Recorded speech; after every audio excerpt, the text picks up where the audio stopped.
Welcome, and thank you for joining the Electronification of the FX Market webinar. I'm Thomas Heber, your moderator for today. We intend to give you some insight on customer workflow management in the FX market. But before I introduce the speakers, some short housekeeping.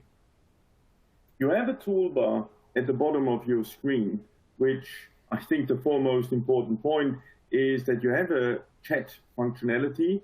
So please use that to put questions to the speakers, and we will try to address them at the end of the session.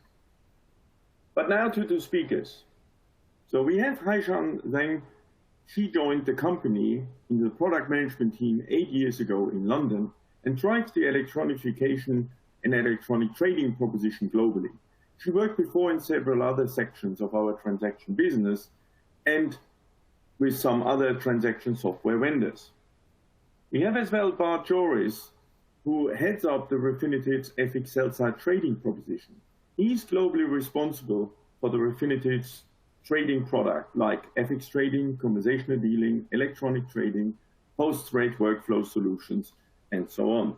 So he, prior to joining Refinitiv, was working at ING Bank, where he implemented electronic trading offering from concept to the global implementation across several asset classes. Bart Joris is based in London. Jovit Hazarika, he is the driving force of our FX solution business in Asia. He works for us more than 20 years and has over 25 years of experience in FX and interest rate trading and sales. He worked in various senior roles throughout Asia and is currently based in Singapore. So with this short view on the speakers, I would like to give the first words to Haishan, which has prepared some data for us based on the installed base of electronic trading. Haishan, over to you. Thank you, Thomas. Basically, we have seen a steady growth in the adoption of electronic trading among the banks over the last 2.5 years. The pandemic started from the beginning of the last year has certainly acted as a catalyst for the electronification and digitalization transformation. As you can see in the graph on the left-hand side, the number of RFQs, or requests for quotes, in March 2020, the beginning of the pandemic, has surged to a record high. Although it has come down in the following month, it has soon bounced back to the level we have seen in March, which has remained at the high level for the rest of 2020 and the beginning of 2021. And we have also seen that most trades are actually getting auto-completed in the platforms. And as you can see on the right-hand side of the diagram, the upward trend can also be seen pretty much across the whole last 2 years. Next slide. And also the total traded volume on ET platforms are very steady in 2020 in comparison to those seen in 2019, where we saw some spikes driven mainly by the forwards volume.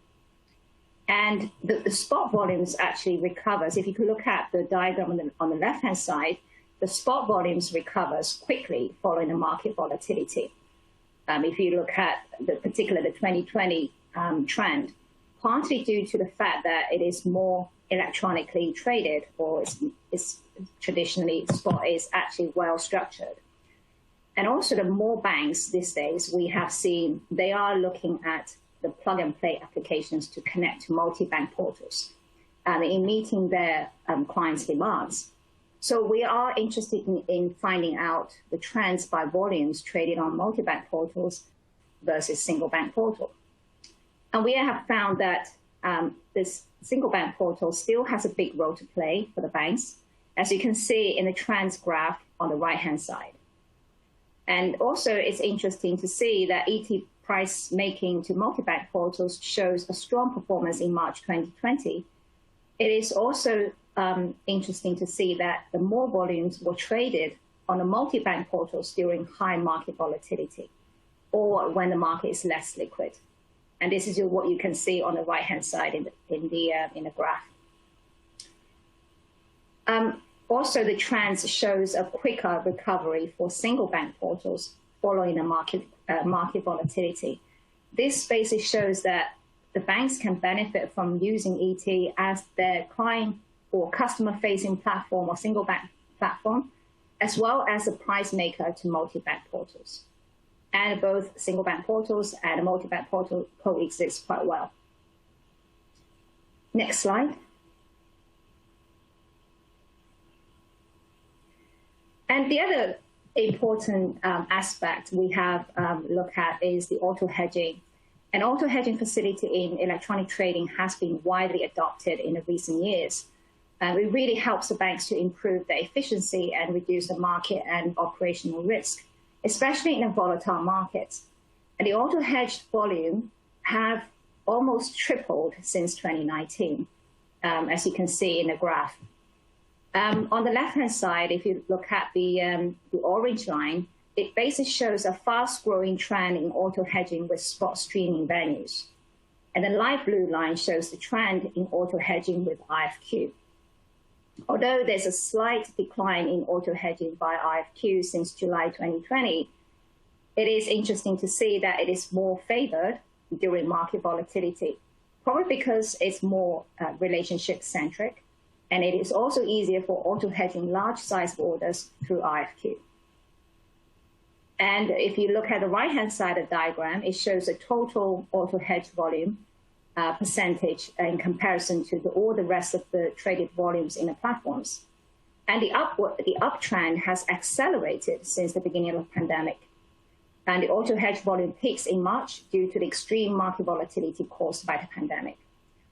Also after, if you look at the diagram, after a slight dip in volatility in May, the uptrend of hedged volume picks up its pace and climbs to a higher level than those seen in 2019. It also shows spikes in the summer holiday season and then later in October and November, largely caused by both the resurgence of COVID-19 cases or the second wave in autumn we have seen, and also impacted by the US presidential election. You can clearly see a tendency of switching to auto hedging during market volatility. Next slide. This is a simple diagram to show the breakdown of all the trade types or the products that are traded electronically on ET platforms. Most traded products are still forwards and spot, and followed by swaps, money market, FX blocks, and post-trade allocations. This is basically what we want to show you on the trends we have seen in our platforms. I'll pass back to Thomas. Thank you, Haishan. But when you look at electronification of the FX market, that is not a new topic. So what do you see as underlying trends, and what would be more pandemic related, maybe? And just to get a question out of the chat, somebody was asking what we really mean by auto hedging, so maybe you want to answer that as well. Thank you, Thomas. I think, is there something which actually extraordinary happened during the pandemic? Probably in our personal lives, yes, 100%. In the market, it actually accelerated the whole drive for electronification. It is not something new, as you actually referred to, but it actually showed the importance of what it actually means and how we actually move forward with it. I'll take the second part of your question out of the chat in a second. But let me first elaborate a little bit on that first point, because I think it's important to understand how this actually played out and the importance where it actually plays into.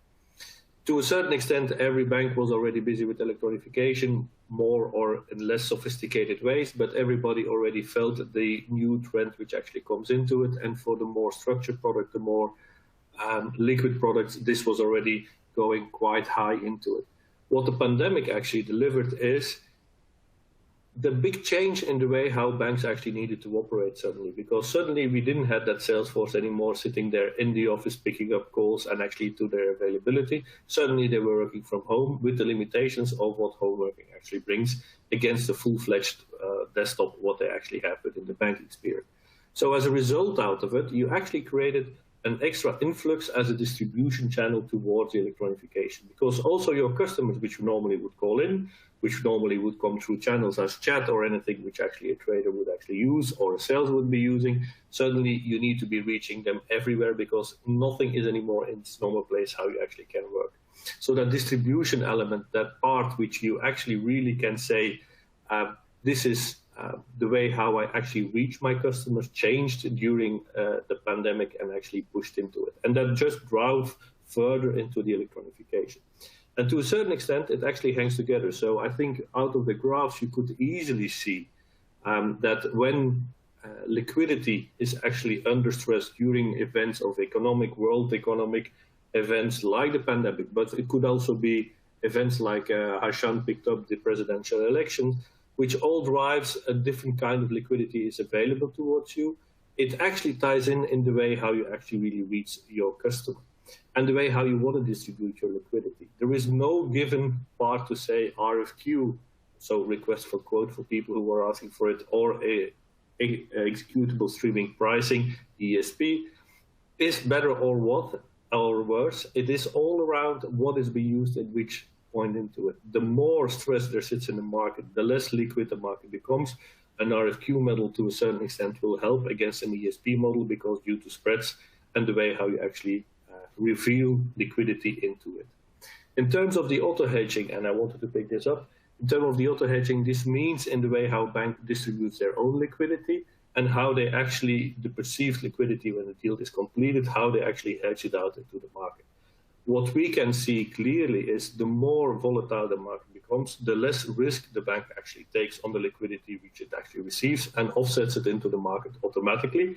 And that's what we actually see here. So that's that liquidity which comes in, which then actually automatically get back to back almost into the market in different ways, following the rules which the bank sets, following the moments. And when the market is in stress, obviously the market can go left or right, as we all know, can go up or down, like we say.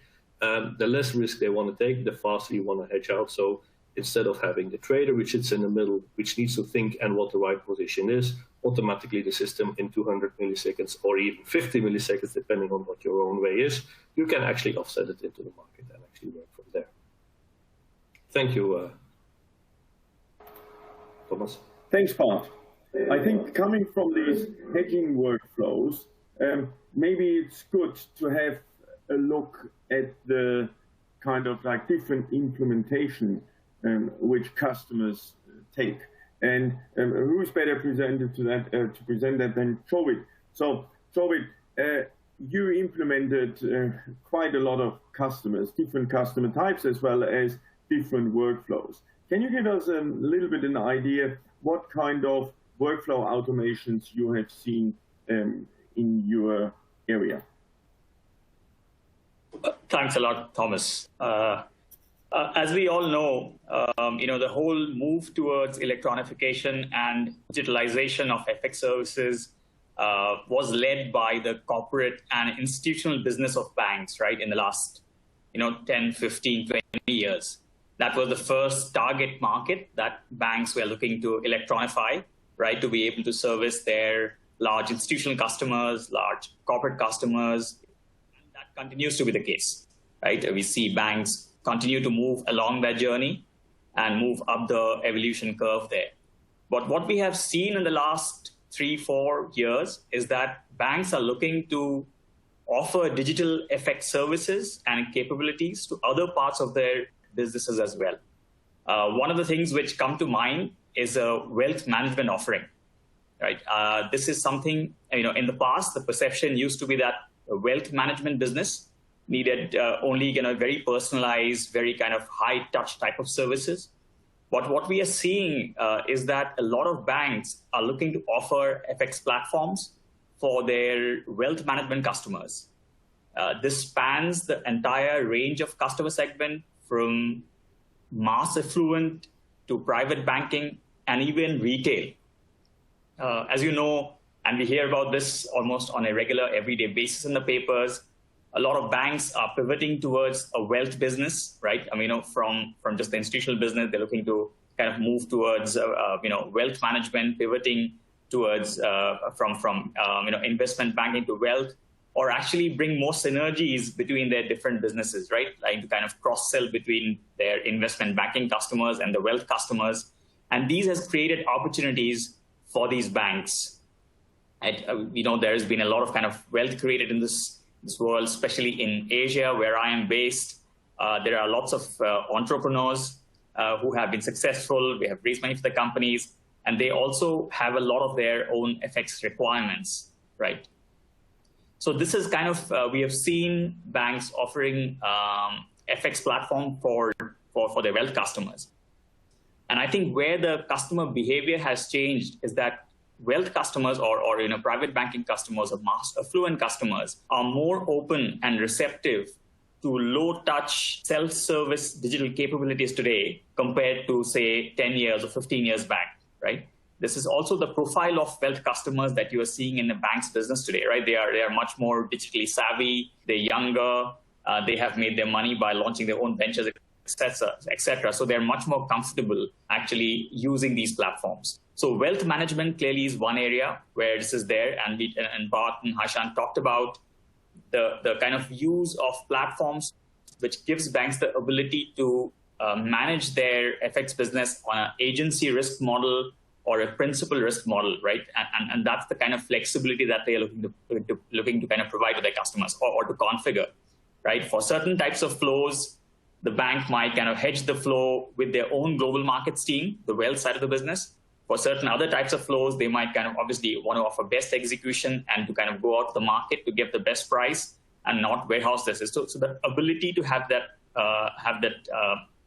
that flexibility and the configuration is very important for them, right? Ability to aggregate small tickets. If you're offering to a retail customer, you kind of might have small tickets, so you would kind of aggregate the position before you kind of square off in the market. So those are important elements. So wealth management is one area where we see banks move into, and I think that is one key trend that we see.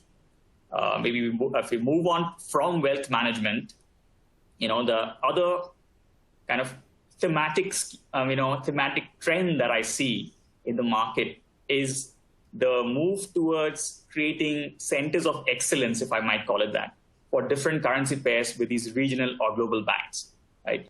We talk about intra and inter-regional trade flows, right? What we are seeing even within Asia or between Asia, Europe, Americas, obviously there's a lot of geopolitical talk about supply chain, financing, etc. What we see banks are looking to do is to create centers of excellence, right? So their head office might be a specialist in the G10 currencies, the G7 currencies, but we see banks creating different centers of excellence for onshore currencies in different jurisdictions. Some of these are driven by, by kind of jurisdictional constraints, right?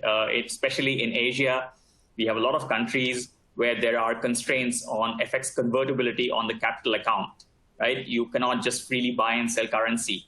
You have onshore currency restrictions. And that's why, for example, banks might say, okay, I'm going to create a center of excellence for my emerging market currencies based out of, say, Singapore or based on, but for the G10 currencies, it might kind of go back to the head office. So the ability to be able to split risk and manage risk in different currencies, depending on where they can manage the risk best, is another kind of key trend that we see in the markets today. And I think more and more banks are moving in this direction. So kind of have an infrastructure of electronic trading where you are able to split the risk and have the local kind of teams in the onshore venues manage the onshore risk locally, but to centralize and consolidate your kind of G10 risk, for example, which gives the banks better bargaining power, better pricing power, and the ability to consolidate volumes. So this is another key kind of theme that I see in terms of the way people are moving along the curve of electronification in the FX markets. Moving on from here, Thomas, this is again just an extension of what we talked about, the ability to kind of, split and be able to manage risk in your different portfolios through different channels, right? We are seeing a trend of banks, or clients actually, bank clients, be it corporates, be it institutions, multinational corporations, move towards using multi-bank platforms more and more from single bank platforms. That is because they are able to ensure best execution, ensure that they are getting the best price and get competitive rates from the market, right? So banks are looking for ways to be able to distribute their prices electronically across all of these different venues, multi-bank platforms, single bank platforms, where they have captive customers, and to kind of have the best combination possible. Yeah. We kind of, again, another kind of key theme or kind of trend that we see is the move with banks to service their transaction banking customers also in an electronic fashion. Transaction banking, I mean, depending on which, the different banks constitute the, small, medium enterprises, the large corporates. And there is a clear need that we see in banks, or clear trend in banks, wanting to digitize these services for their customers, right? So if you think about transaction banking services, it could be cash management, cash pooling services, trade finance, supply chain finance requirements, which have an underlying FX workflow or an underlying FX requirements. So we see banks looking to integrate FX services into their transaction banking systems, where clients can get the FX rates, be it for kind of, managing their cash more efficiently by moving cash between different jurisdictions, from cash surplus jurisdictions or operations to cash deficient operations, or things like, or trade finance requirements, where obviously, you have corporates who have vendors and suppliers and customers, and they need to manage their trade finance workflows and the underlying FX requirements that come along with it much more effectively. Here we see banks, one kind of trend we see is banks integrating electronic FX services into their transaction banking platforms, and also integrating with their core banking and cash management systems also for things like fund availability checking, making sure that there are enough funds and credit is available when the transactions are getting done, but also extending APIs to their customers, right? Where the bank's clients are able to integrate the FX services, like getting an FX rate or booking an FX transaction, be a forward transaction, etc., directly into the bank's own treasury management system, right? So you could have a large corporate using enterprise resource ERP system like an SAP or something, and the ability to be able to consume these FX services directly into the treasury management systems is another kind of another very, very clear voice that we hear from our banks going forward. So hopefully that's given a good sense of the kind of cases we are seeing in the market today. Back to you, Thomas. Yeah, thank you very much, Shobit. I think there were quite some points beyond just the corporate treasury portal or beyond just having a pricing engine for a multi-bank portal. Coming from these kind of topics, maybe a question to you, Haishan. You are managing a living product, and obviously there are requirements from our customers who want to grow with the product. So looking a little bit into the future, what do you see kind of like drivers from a customer's perspective for additional implementation or growth demand, if you want, on the product evolution? Yeah, thank you, Thomas. We basically see the growth comes from how quickly you actually advance the electronification by different ways. I think we basically can categorize them into 3 or 4 of them. So the first one, I would say, expanding the customer distribution channels to not just the traditional banks user, for example, the corporates, the SME, but also looking at the new types of customers, as what Shobit has mentioned earlier, the wealth or even retail customers. And also the delivery mechanism is not just traditional customer-facing front end or customer-facing portal, but you could also look at the mobile, another kind of mechanism to distribute or to actually reach out to a variety of customers. I think this is what we actually see in a demand in the current market. And the second way of looking at electronification is increasing the automated workflow among all the market participants. This allows the banks to actually improve operational efficiency And this is in line with what Shavik just mentioned about the interbranch and also the transactions banking. And all of these kind of use cases are really the banks is adopting and automated workflows to try to help them to improve their efficiency. And the third way I will look at is actually providing a flexible hedging strategy so that the bank can actually fully control what they want to internalize based on what currency pairs or, depends on the size of the order, or when they actually want to execute or offset their risk into the external market. That's what we talked about earlier in auto hedging. So really, the more flexibility we can give it to the banks, it helps them to manage their risk based on what they need. And the last one, which is also very important, is allowing the banks or the traders to access a different variety of liquidity pools in this kind of ever kind of increasingly fragmented market structure. This is something we're not just looking at the kind of sort of traditional primary interbank central limit order books, but we're also looking at the ECNs and also relationship-based multi-bank venue, etc. So all of these have been reflected in our plan and roadmap for electronic trading going forward. And these will be our main focus, essentially. Back to you, Thomas. Bart, Aishan mentioned the changing market landscape and the fragmentation we see in the market. And then obviously the different trading styles, single bank portal, venues, regulated venues, central limit order books. So maybe our audience want to have an idea how the strategy across the London Stock Exchange Group goes, in particular in the context of FX trading, where we are in the capital markets division, venue owners, and in the post-trade division, helping to direct the regulatory flow.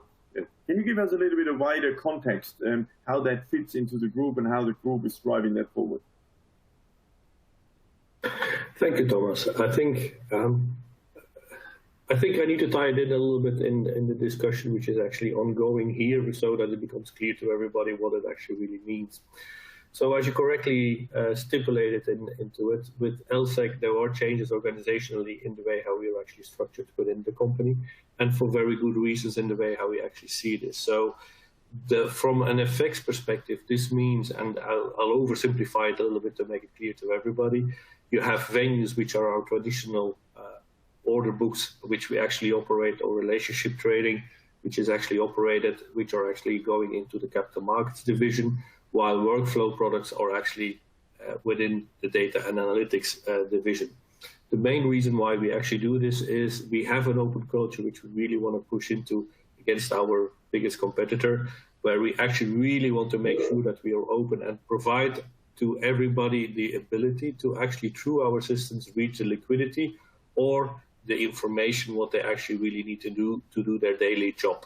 So as a result out of it, to make sure that there is fairness in the way how we actually really handle those different liquidity pools or handle those different information streams which are coming in, so that nobody would get a favor over the other one, we actually divided our business into different pieces and making sure that we can actually really secure the way how we actually move forward. As a result, we know more closely to our own world, we can actually see the liquidity fragmentation doesn't stop. It actually continues following the growth of the FX market, following technology which becomes cheaper. There are all different kind of reasons why it actually happens, but it is something which is certain and it's not going to stop overnight in the way how that fragmentation happens. So we need to actually offer also those capabilities within our systems.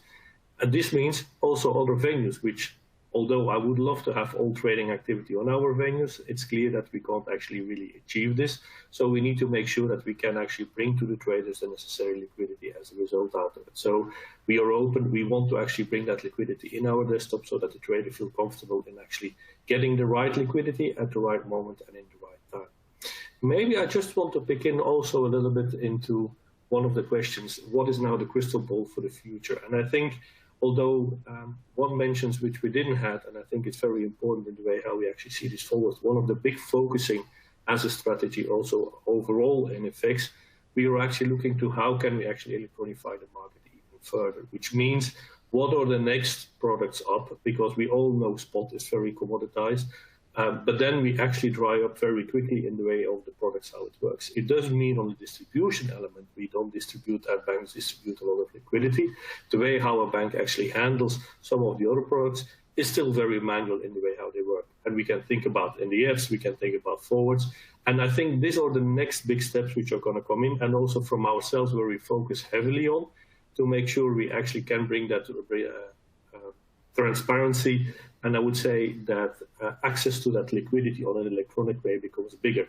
The reason why it's so important, if we can bring NDFs and forwards, and we are actively working on it to bring this actually forward into the electronification, the more discovery you can do, the more you drive the liquidity, the more participants will be in that market, the more fair the market becomes, more accessible to everybody, and we can actually create a full ecosystem out of it. So if you ask me from the whole change, what would be now the big change, what is actually coming, is the electronification from still more manual products into the market. And I think that would be my focus for the next 12 to 18 months, how we actually going to drive this as well as a business for myself or a prediction. Thank you, Thomas. Thanks, Bart. I think with these kind of words, it's a nice step into the Q&A maybe. And we have a couple of questions from the audience, which I want to share. So on the one hand, maybe straight back to you, Bart, because it is the last question which came in. A customer is asking, what do we think about siege and hedge pools as potential sources of liquidity? I think every liquidity pool will be coming more and more into it. Some are more accessible than others. I think the biggest problems what you see into the whole world of, and I'll make it sure that everybody, that we simplify it a little bit. One of the biggest troubles what we always see is credit in the way how we actually need to handle it and what sits around it. And I want to tie it in, and I don't want to expand here on the discussion around last look, good, bad, or whatever it comes into it, because that's a debate which already goes on for years. And clearly, I'm a big supporter of the global code. So I know the way how I favor it, but to a certain extent, it shows you that the need in the way how you actually needed to actually respond on RFQs and pricing between firm or not firm were actually driven by credit in the way how it actually sits into it. Any different mechanism still has that aspect of credit, because there needs to be somewhere settlement and you need to take risk on each other in the way how it actually really works. I think if you ask me, one of the other big pieces which I keep always for myself and working into it is the way how FX settlement work. I think FX starts to actually get ready to actually perform different ways of settlement in the way how we go. And I think that's a big area of focus of innovation for myself, where I really want to focus in our business, but would actually totally drive the way how FX is traded at this moment if we can actually really resolve credit in the way how it is actually currently handled into it. And that would actually lead to a lot of other possibilities, as the panel actually pointed out, and also where the question actually came from. Thanks, Bart.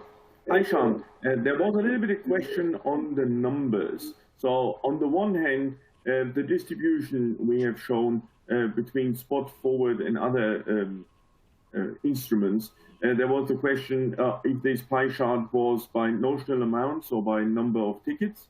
And then there was a question in general, if such kind of data is available for analysis.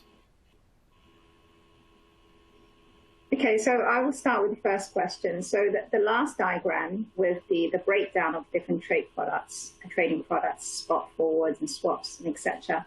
And that's based on the number of tickets. So just to clarify that. The second question, whether this graph, so, we can also, if you have some particular interest into it, and we can also discuss it. So it's something that, we will try to make as open as possible, but, some of the details in terms of the values, we probably won't be able to expose it. But the trend definitely we can share with anybody who's interested. Very good. Bart, you mentioned the further electronification of other instruments or of instruments which are mainly voice. So here were a couple of questions coming up. There was a question about cryptocurrencies, how you see that, when and how they might join that.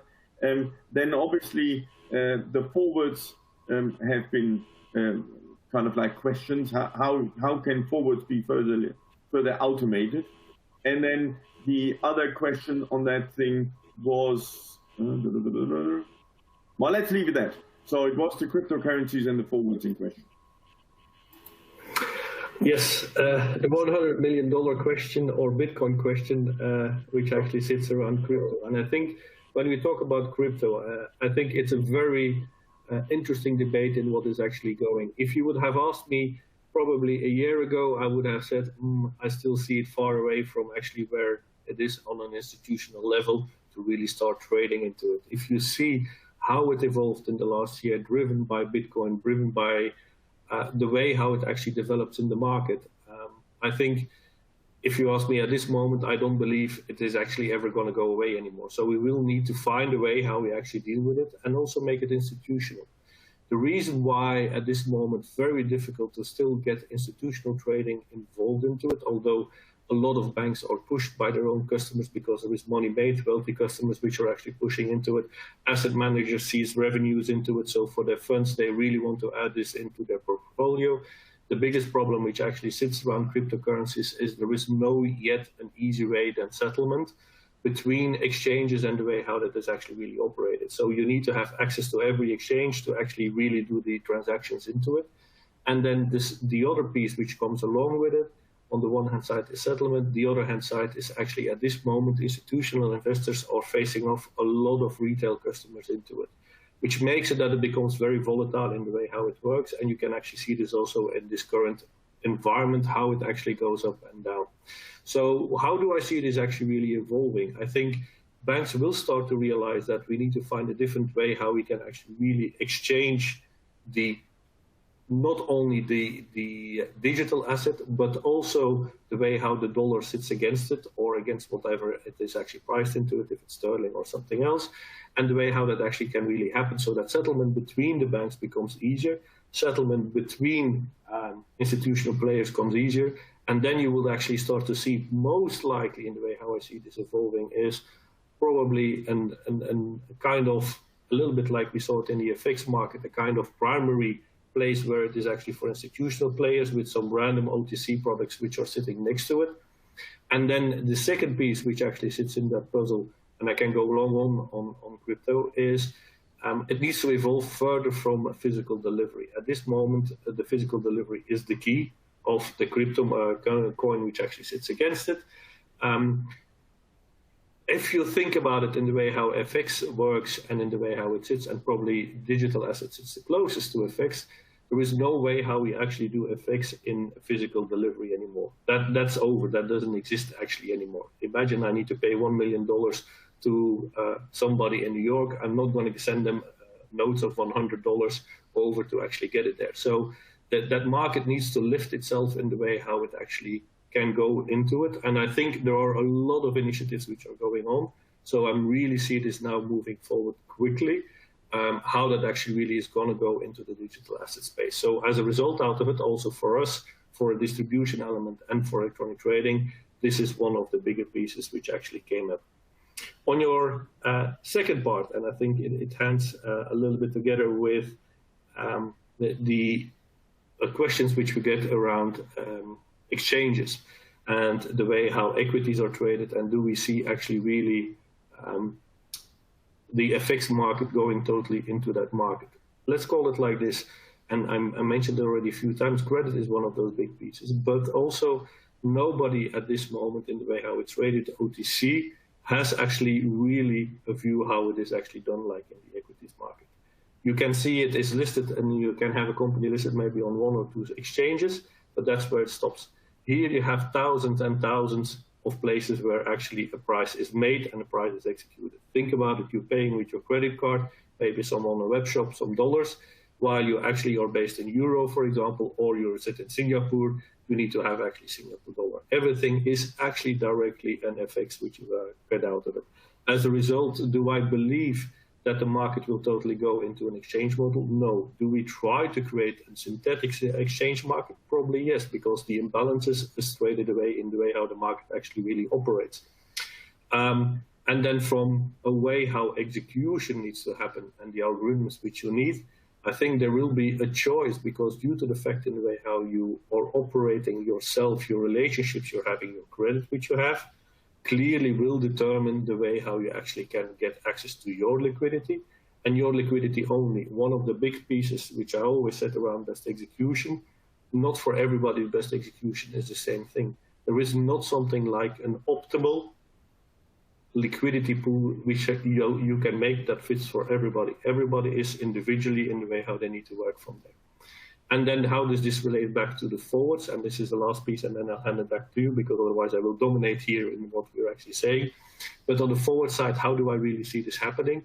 Well, very simple. So I think every important date which actually comes into it, and this is also why technology needed to catch up and why that electronification is later, all those streaming points which are so important on the forward curve need to become available for everybody to do discovery, and making sure that you have the right points into it so that you can then take your interpolation between the important points and actually become available.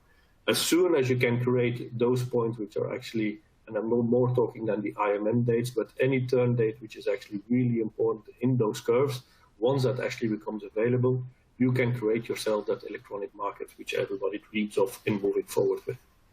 Thank you, Thomas. Thanks, Bart.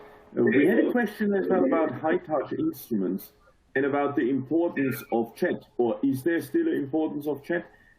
Jovid, you gave us very good examples for automation. So what is your findings, or how do you see the importance of chat, and how do our customers deal with high-touch instruments? Thanks, Thomas. Yes, so that is always a fairly kind of very interesting conversation that we have with our customers, right? We know the whole journey towards electronification is only going to get stronger. As Bart mentioned, we started with the more commoditized and homogeneous instruments like spot. We're kind of moving up that curve, looking to kind of electronify more complex instruments, forwards, NDF, swaps. But that evolution continues, right? And I think it's only one way, and at a certain point, maybe not for us, it's also moving beyond FX. You're talking about electronification in the credit markets, rates markets, commodities, etc. Over time, right? And it's going to happen over the next few years. Chat is important, I feel. It again depends on in some cases, I would say things are cultural. In certain markets, customers are very used to negotiating, or you got to discuss the terms and conditions and the economic terms for a particular trade. Again, it's a function, in my mind, of how commoditized or how standardized is a certain product. And as markets become more standardized and the different operators and the counterparties agree on these standardized terms and conditions, I think it will only lend itself to more electronification. So chat is important. We see that even in FX, there are markets where we have customers who say, oh, chat is still very important for us, because our customers still want a way to be able to kind of chat with the trader, get a sense that they're getting a good price. But at the end of the day, the actual transaction is done in a much more structured format, right? When you go in and quote a price and the deal is concluded. Obviously, there is a convergence of, whether you call it intelligence, it's machine learning, etc., where you are building up more capabilities in some of your chat applications so that they are able to pass that chat and be able to create economic details out of that conversation, and then kind of structure that in a more transactional way, right? So my thing is, yes, we are seeing the high-touch instruments. Yes, there are still more complex instruments. We see FX options. Used to be much more kind of manually traded. I think they are moving towards being more electronically traded. It used to start with the more plain vanilla kind of instruments options, but now more of the exotic instruments also are beginning to get traded. More liquidity providers are pricing them, and they're more comfortable pricing them because you are agreeing on a common set of standards between the buyer and seller. So I guess, that's my 2 cents over kind of this. This is a continuous process. It will continue to evolve from high touch to kind of low touch experiences, which are, will be part of that whole kind of workflow and that experience. Thank you, Jovid. Probably the oldest chat in the financial market, conversational dealing, turned 40 years a couple of months ago. So it would be unfair not giving Bart a chance to have a word on collaborative trading. Thank you, Thomas. I think I wanted to add a few things into it because I think it's very important in the way how we perceive chat, and let's call it a little bit bigger than structured and unstructured trading in the way how they are actually really presented. What I do see in the near future, the evolution, what you actually see in this world is the blend between structured and unstructured. So until now, the way how the market perceived it in the FX world is either you have an unstructured trading or either you have the structured trading part. So either it became a total RFQ model or either it became actually a very unstructured way and you can actually take tickets out of it as the forms of dealing which are actually available to. Where I do think where that evolution sits is with the newer technology, which we can start to leverage in our world in the way how we actually do this. And on the one hand side, you're talking about bot technology. On the other hand side, you're actually talking about NLP, like natural language processing, for understanding what conversation is about. And it's the combination between the two which actually will be the key into it. So when people are actually starting to ask questions, if the bot can pick it up and can do it in a structured way and can answer back, it will answer back in a structured way. For high touch, low touch, whatever product it actually is, you will see electronification coming in. But as soon as the bot detects the person is actually talking, because remember, 80% what we're actually doing is human trading. Human trading is human to human. We can actually put a human to a machine, but the machine is not smart enough to actually respond to everything into it. So as soon as the bot technology then actually starts to say, hold on, this is actually somebody wants to have a conversation about it because, for example, and even from the more simple price like a spot, the level what he's looking for is not where you actually really can get it. He wants maybe to leave an order. You need to fall back on a human process within the bank and actually be able, when you actually sit in an RFQ, you gave him a price, he doesn't accept into it. Now it's the human which actually comes in and starts to work with it. Maybe it becomes a limit order, which he leaves into the market. Maybe it becomes an option, but it creates you that value chain where you can actually really work from. And it's that blend between what structured trading means and unstructured trading means is the way where those two will actually converge, then where they actually now sit siloed next to each other. And that's really important. And I think that it's one of the key elements where you actually see real evolution due to technology coming in that market. And then I really urge everybody to think around this and reach out towards us because we really have big plans in that area to actually push this forward. Thank you, Thomas. Thanks, Mark. Mark, coming from the conversation side of things, normally Africa comes to mind, where still a lot of things are kind of like driven person to person or trader to trader. There was a question from the audience, in particular on Africa. What kind of trends, or do you see trend difference there in Africa compared to what we presented from Asia? And are there chances from LP, new liquidity providers? Hi, Sean. I think you worked quite a lot with some African banks, so maybe that's a good question for you. Right. Thank you, Thomas. Yeah, so we have definitely seen a growing demand in Africa, especially the move from this not just kind of the large bank, but actually small, medium-sized banks. They are looking to moving their flows onto the electronic trading platform. One of the key features in those banks is that the tickets or the size of the orders are quite small. So it's more, the main kind of focus they can actually look at using electronic trading is actually they can build up They can accumulate a lot of small tickets and build up position before they can actually decide their risk management or their strategy, whether they want to hedge it or whether they actually want to internalize. So this is kind of one of the features we have seen in Africa. And there's the other one that we have seen is that there's a kind of a growing demand in Africa on the mobile. So this is kind of the banks, they are actually moving to the digitalization using mobiles to reach to a lot of customers, which is more kind of in comparison to the more mature market, Africa has a little bit more step further on the mobile that they will want to use to reach out to the customer. So this is the other things that we have seen in Africa. Thanks a lot, Aishan. Thank you, Aishan. So I think we pretty much are through with our time. So I want to give everybody kind of like a chance for some last remarks or some takeaways. So Aishan, you just spoke. So maybe starting with you and then going through to Bart and Jovit.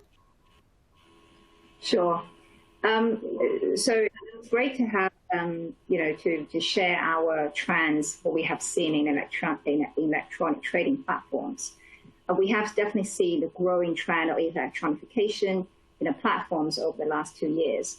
I think the fast growing auto hedging volume, this actually shows how important it is for the banks to actually adopt an automated workflow and use a very flexible hedging strategy to manage their risk, and also being able to access to a large number of liquidity pools, especially in a highly, market volatile situation when there's actually less liquidity. So this is actually I think the key things I would like to kind of pick up here. Okay, that's very good, and thank you. So Jovit, what is your kind of like takeaway, or what do you want our audience to take away from your Asian perspective? Right. Yeah, sure. So as I said, I think the electronification journey today with our customers and banks is not just limited to the global markets or the kind of capital market side of the business that we see in banks. What I see is that this is becoming much more secular. Banks are looking to address all the different sides of the business, which have an underlying FX requirement, right? Be it wealth management, transaction banking, global markets, obviously, trade finance, and all of this, retail.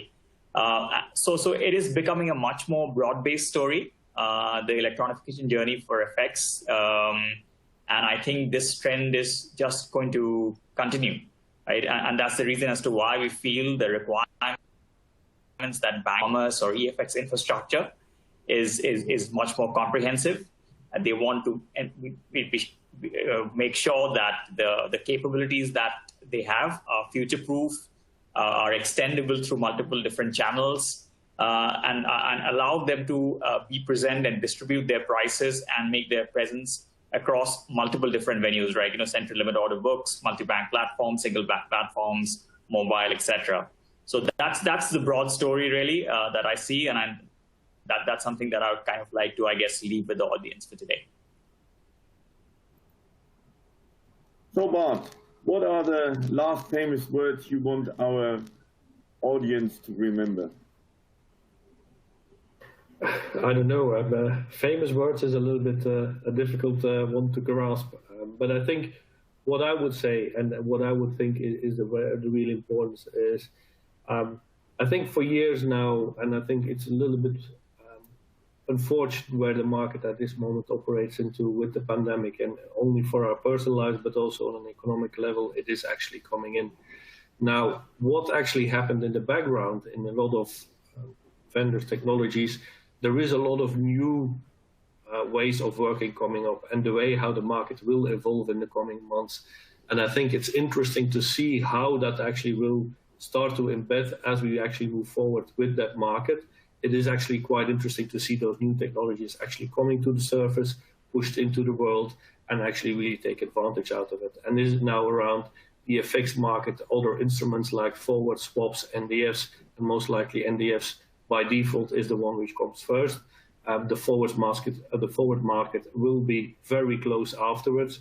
But then also, if you think about the way how liquidity pools, the aggregation actually capabilities which needs to come along with it as that market actually further fragments, and also for the other products which are now very manual driven comes into it, you will need to have the necessary tools to actually handle this, and also make sure you can actually deliver the distribution towards your customers. And then maybe the last point which actually comes into it, and I think that whole blend around how chat-based and how structured trading is actually working, or the real innovative pieces which are going to come and hit the market very soon now, and actually where people will see the real evolution of how FX is traded and how FX actually will work further going from here. And I think it's an exciting time, and hopefully we can get through the pandemic very fast so that that all can start to surface in the way how we actually really work forward. Thank you, Thomas. Thank you very much. And I think now it's on me to thank the audience. Thank you very much for attending. I hope we gave you some insights as we promised.